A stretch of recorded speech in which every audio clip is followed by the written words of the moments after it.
Bonjour, bonjour à tous et bienvenue dans Hebdocom, votre émission média, pub et com sur BFM Business. Toute l'actualité de nos meilleurs acteurs du monde de l'info, de la com, des réseaux sociaux, des médias. Hebdocom saison 2, épisode 7. C'est parti, ça commence.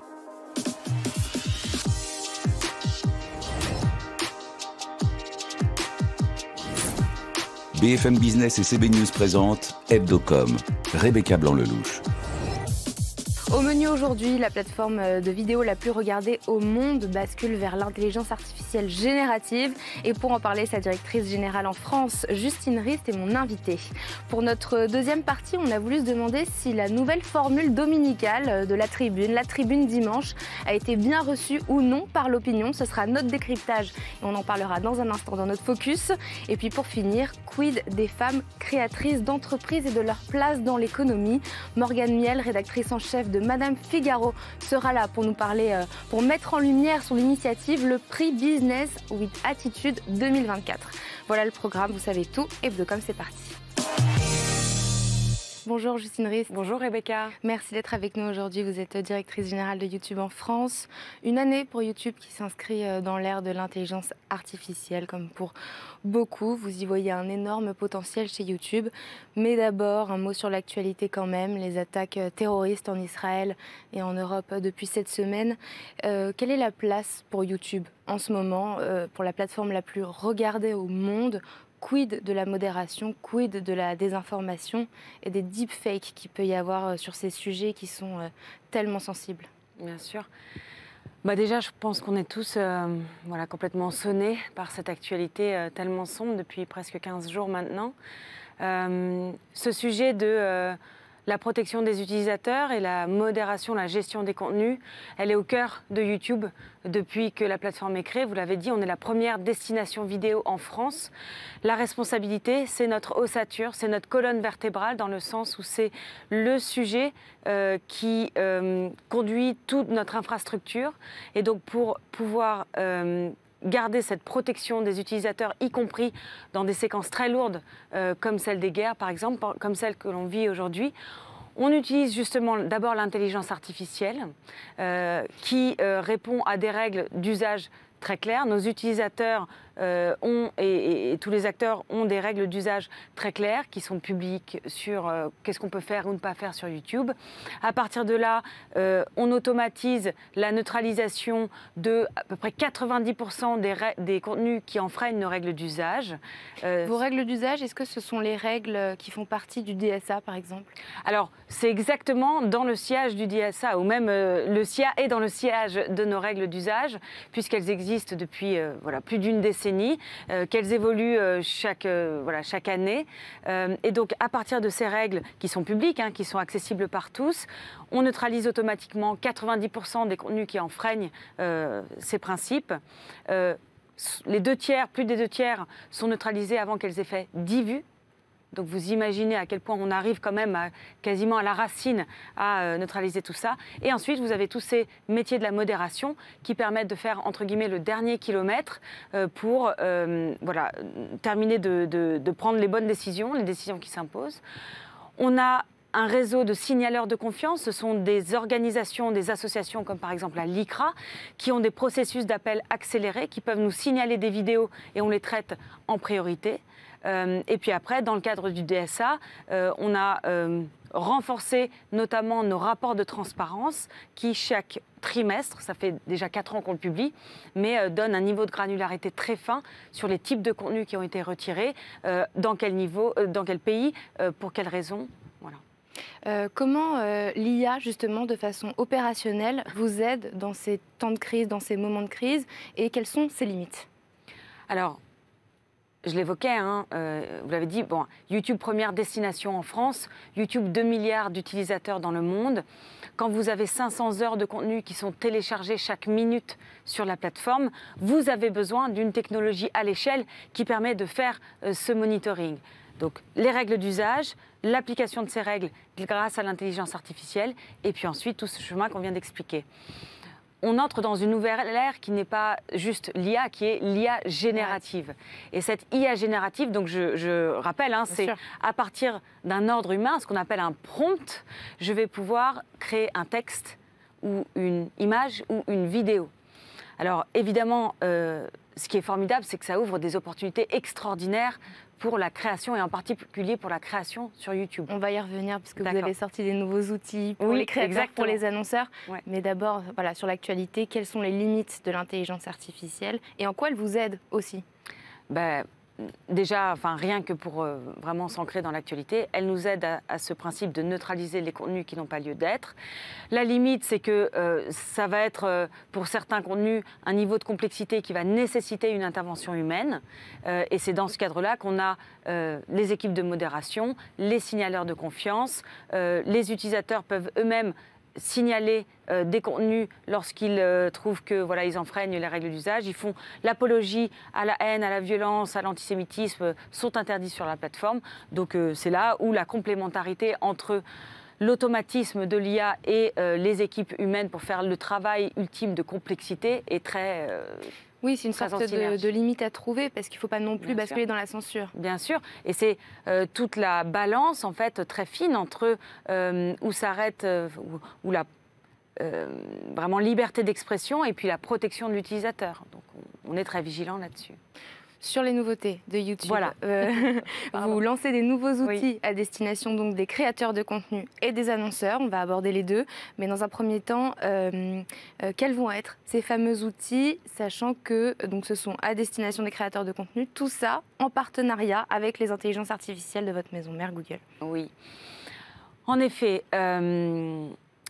notre conception de l'innovation, c'est qu'elle doit être audacieuse et responsable. Audacieuse, ça veut dire anticiper, être proactif sur les besoins qu'ont les utilisateurs, les besoins qu'ont les créateurs. C'est dans ce cadre-là qu'en effet, il y a quelques semaines, on a fait une série de premières annonces, premières fonctionnalités qui sont basées sur cette fameuse Gen AI, l'IA générative.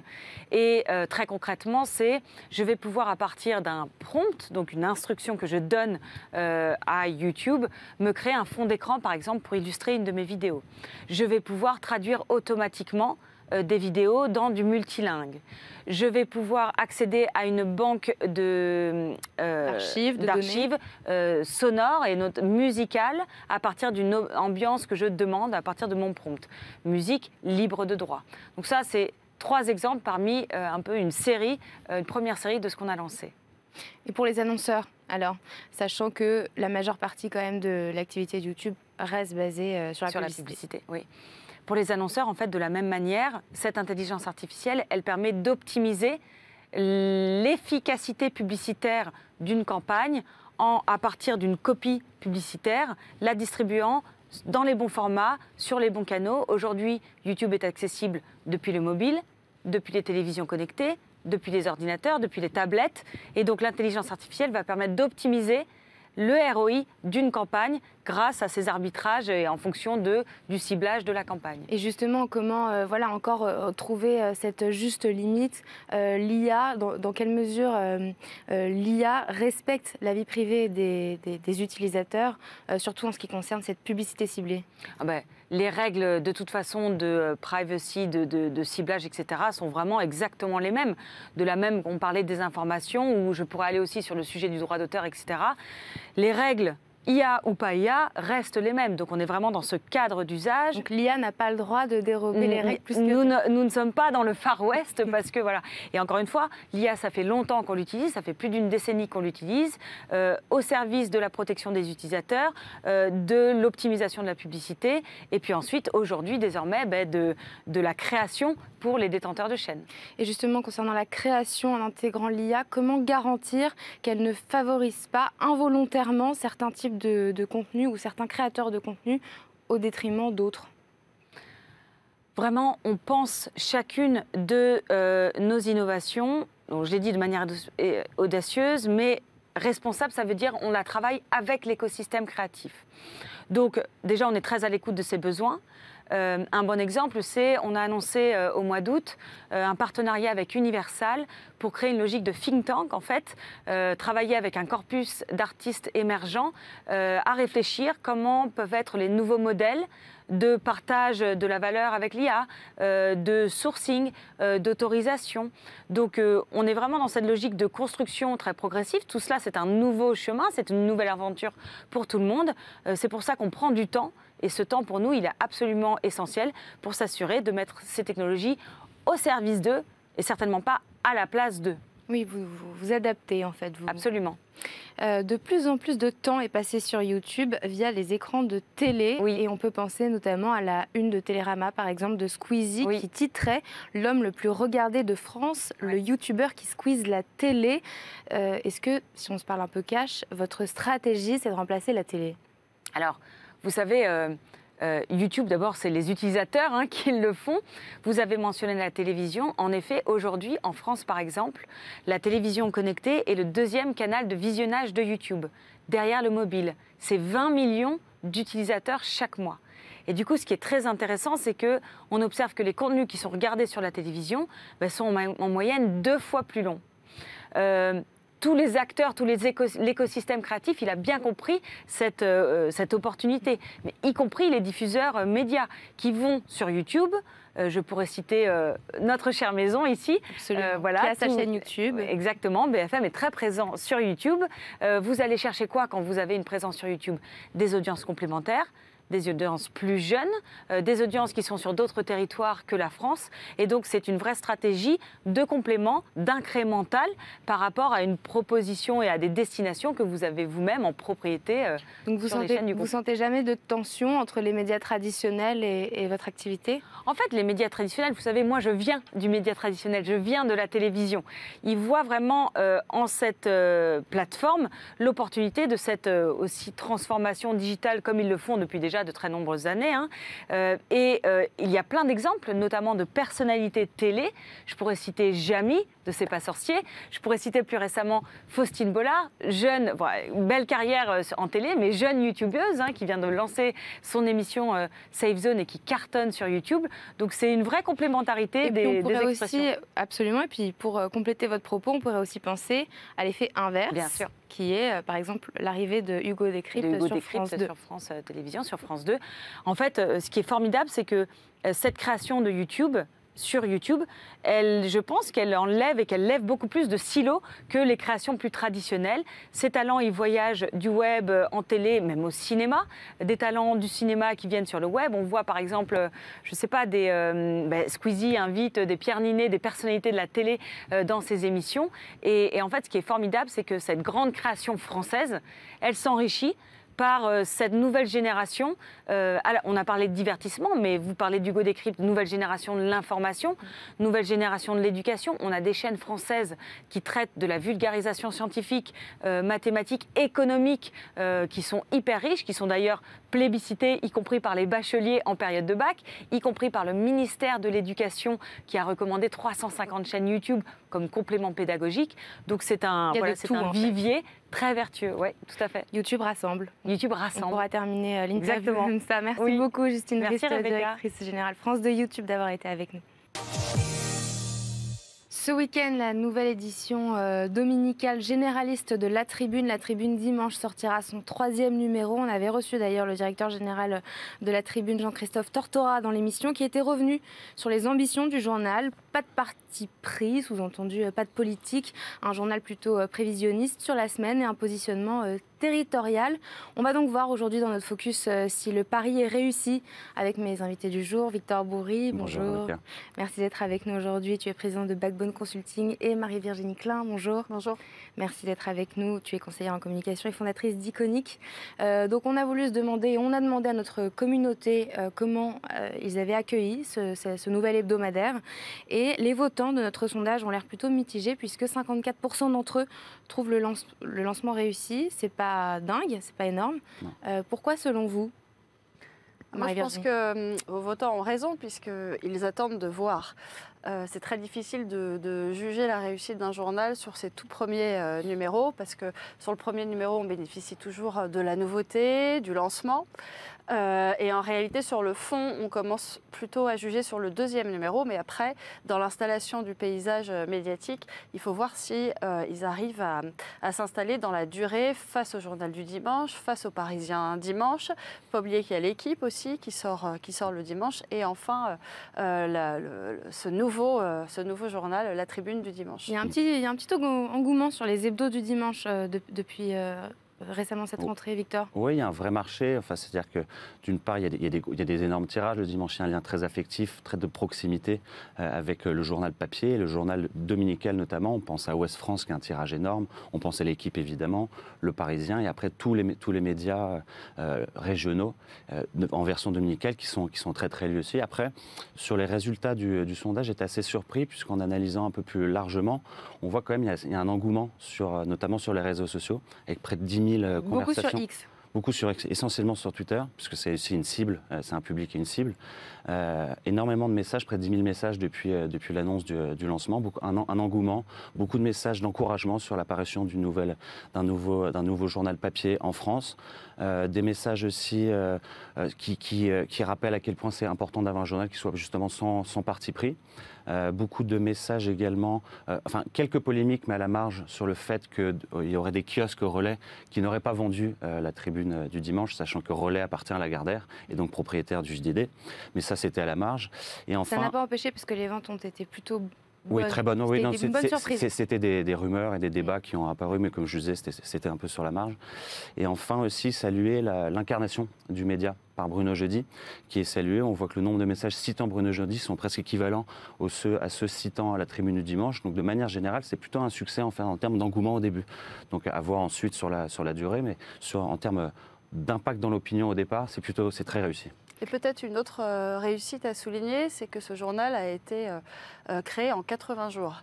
Sa création a été décidée le 20 juillet et le premier numéro est sorti le 8 octobre. Donc rien que ça constitue une réussite. Et puis peut-être aussi une deuxième réussite sur le fond, c'est qu'ils ont réussi à avoir Elisabeth Borne, une belle interview d'Elisabeth Borne qui annonce des choses, qui dit vraiment des choses, dès le deuxième numéro. Dès le deuxième numéro. Donc c'est quand même assez fort. Après, il y a quand même deux enjeux majeurs que je vois pour eux.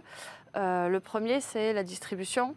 Quand on sort le dimanche, il faut des réseaux alternatifs. Aujourd'hui, le Parisien, le JDD, ils ont leur réseau de boulangerie, de bar tabac, parce que la plupart des relais, quand même, sont fermés, des kiosques, pardon, sont fermés le dimanche. Donc, il va devoir avoir un effort supplémentaire qui est fait sur vraiment le réseau de distribution, parce que les journaux le dimanche se vendent en 5 heures. Ils se vendent entre 8 heures et 13 heures. À partir de midi, il n'y a plus rien, c'est ferme. Voilà, c'est fermé. Donc, ça, c'est un premier enjeu.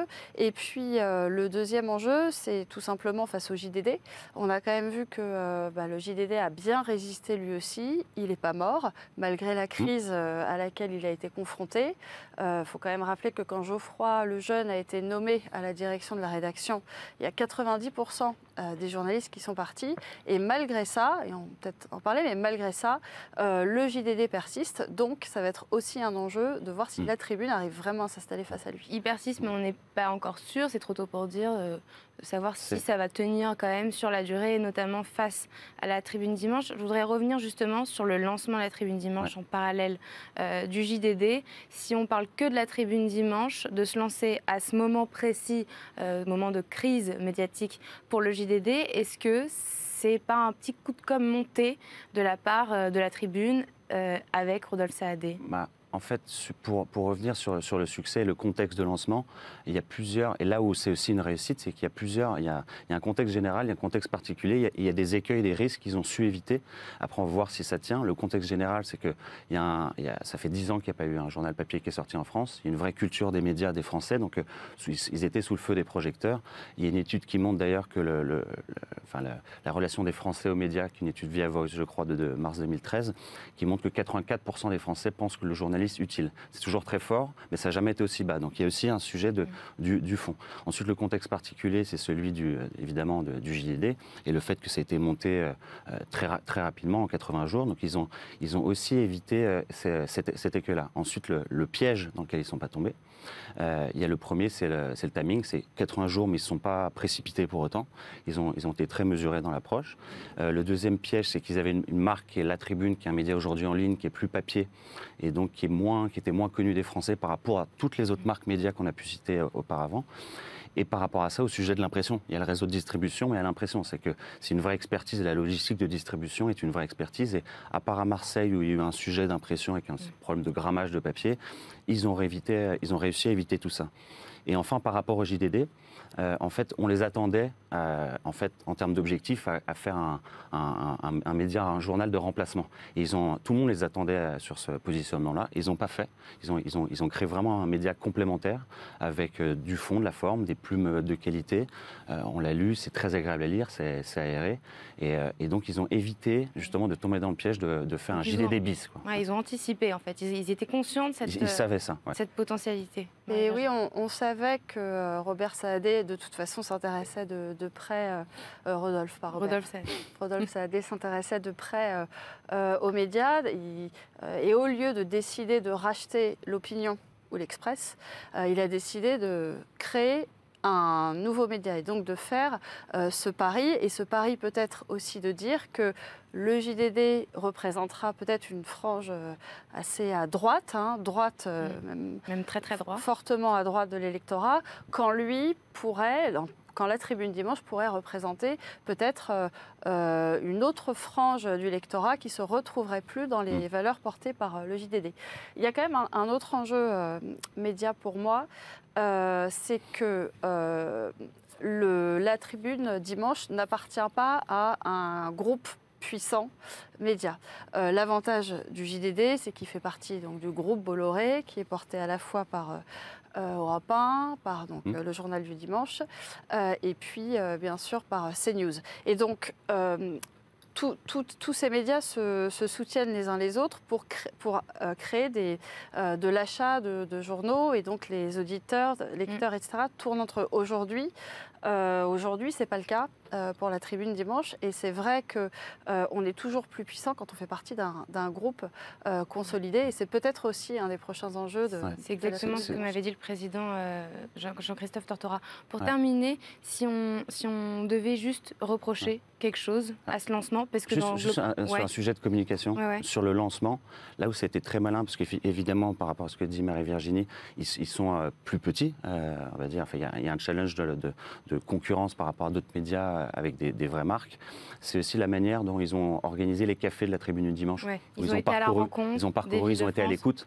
Et dans un contexte où, en fait, on est en plein état généraux de l'information, c'est une approche d'écoute et de prise en compte de quelles sont les attentes des Français en termes Et ça, selon toi, ça a eu un impact, parce que c'est pas très connu du grand public. Non, c'est pas connu, mais c'est un impact en fait dans le fond qui a été proposé. Okay. Et même dans le choix de certains journalistes. On pense à François Simon, qui est très apprécié des Français, notamment sur les réseaux sociaux, avec ses 300 000 followers, qui a été intégré à la rédaction et très salué aussi. Ouais. Donc lancement réussi, globalement. Merci. Globalement, oui. Merci Victor Bourri d'avoir été avec nous. Merci Marie-Virginie. Tout de suite, on termine l'émission par une initiative qu'on a voulu mettre en lumière dans Hebdocom aujourd'hui.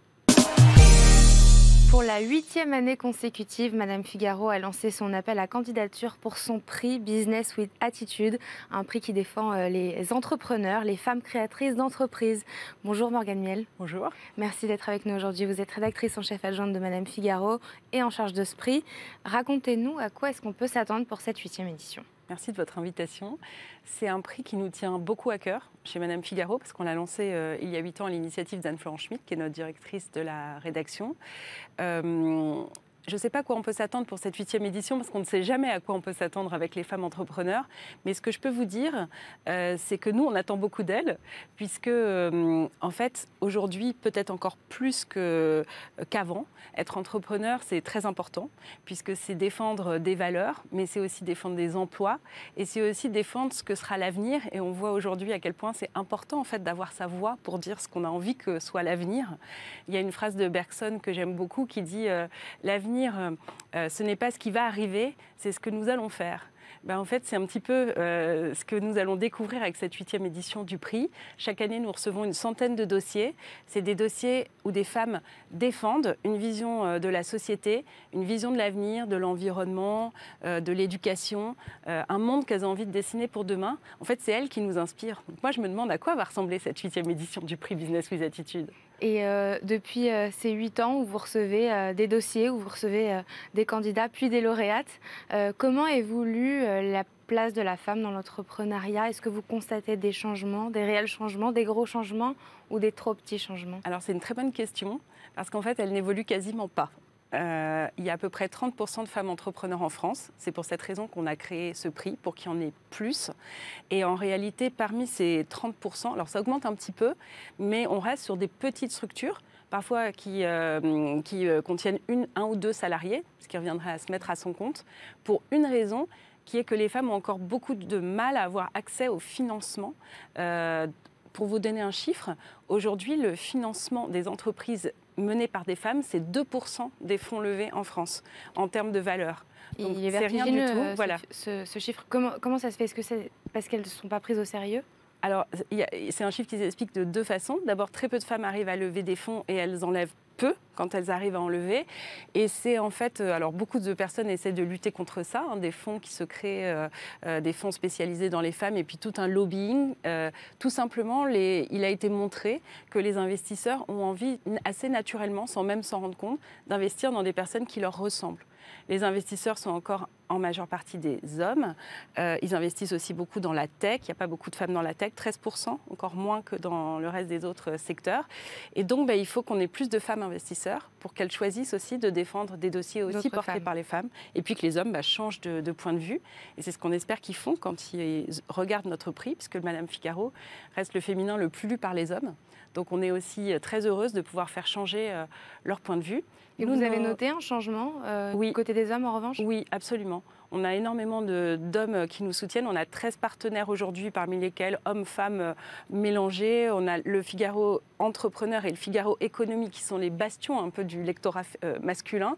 Aujourd'hui, vraiment médiatisent nos gagnantes, nos finalistes, vont les interviewer après pour plusieurs enquêtes qu'ils mènent, etc. Donc voilà, je pense que tout le monde est en train de se rendre compte qu'il se passait quelque chose depuis longtemps et que c'est bien de le montrer. Le prix défend l'énergie des femmes à entreprendre, l'énergie des femmes créatrices d'entreprises. J'ai remarqué que ce terme ressort beaucoup chez vous. Pourquoi créatrice ? Et pourquoi pas entrepreneuse? Donc on en parlait tout à l'heure. Le mot entrepreneuse existe, il est dans le Larousse. Pourquoi entrepreneur et pas entrepreneuse? Et pourquoi créatrice d'entreprise? Alors déjà, il fallait choisir entre un des deux. On a choisi entrepreneur parce que c'est ce qui nous paraissait finalement le plus neutre et faire le moins de différence entre les hommes et les femmes. Dans entrepreneuse, il y a parfois encore chez certaines personnes une nuance qu'ils entendent et que vous n'entendez peut-être pas, mais qui serait d'être entreprenante. Et toujours un petit peu cette... Dans la séduction. Oui, en tout cas, d'aller, vous savez, les clichés qui sont liés aux femmes et l'argent. On va chercher de l'argent, donc voilà, on se vend. Voilà. Il y a toujours un petit peu ce côté-là, donc là on chipote un petit peu, mais s'il fallait choisir entre deux termes, on a choisi celui qui, disons, évoquait le moins de clichés négatifs pour les femmes. On arrive presque au terme des appels à candidature. Ça donne quoi pour l'instant? Alors pour l'instant, ça marche très très bien. On a déjà presque une centaine de dossiers qui sont arrivés et généralement ça augmente complètement, ça double vers la fin. Je rappelle que l'appel à candidature se ferme le 27 octobre. Donc je dis juste aux femmes qui nous écoutent de postuler parce que, alors ça en revanche c'est un moment où les femmes sont entrepreneurs mais pas toujours entreprenantes pour elles-mêmes. Très souvent, la différence des hommes entrepreneurs, les femmes ne s'inscrivent pas au concours, même aux concours qui peuvent leur apporter de l'argent, etc. Parce qu'elles travaillent. En fait, elles travaillent vraiment sur leur boîte. Elles s'occupent de leur famille. Là, c'est la rentrée scolaire. Bon, ça vient de ça se tasse un peu. En fait, elles s'occupent de tout le monde avant de s'occuper d'elle. Ouais. Ce dossier, il met peut-être 10 minutes à être rempli si vous êtes habitué à remplir aussi des dossiers pour l'ADEME, pour BPI France, etc.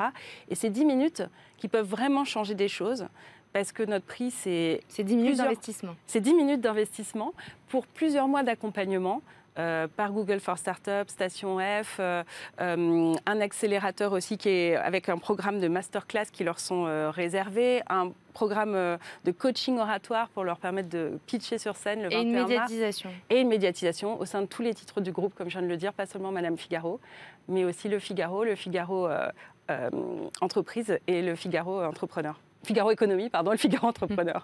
Bon, on encourage toutes les entrepreneurs, entrepreneuses à aller candidater. Merci beaucoup, Morgane Miel, d'avoir été avec nous aujourd'hui pour Madame Figaro, pour Business with Attitude, lauréate donc à découvrir pendant la cérémonie du 21 mars 2024. Merci à tous de nous avoir suivis. C'est la fin de cette émission. Rendez-vous la semaine prochaine, même heure, même endroit, mais aussi partout en replay, télé et podcast, évidemment.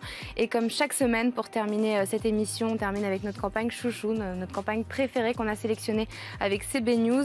Et cette semaine, il s'agit de la nouvelle campagne d'Academia qui réconcilie parents et enfants en matière de résultats scolaires, le tout avec une bonne dose d'humour.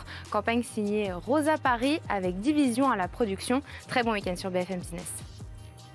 Écoute, moi je veux bien être gentil, hein. Je veux bien être cool, je veux bien tout laisser passer, mais à un moment donné, on peut pas tout laisser passer. Qu'est-ce que j'ai fait? Écoute, regarde l'état de ta chambre.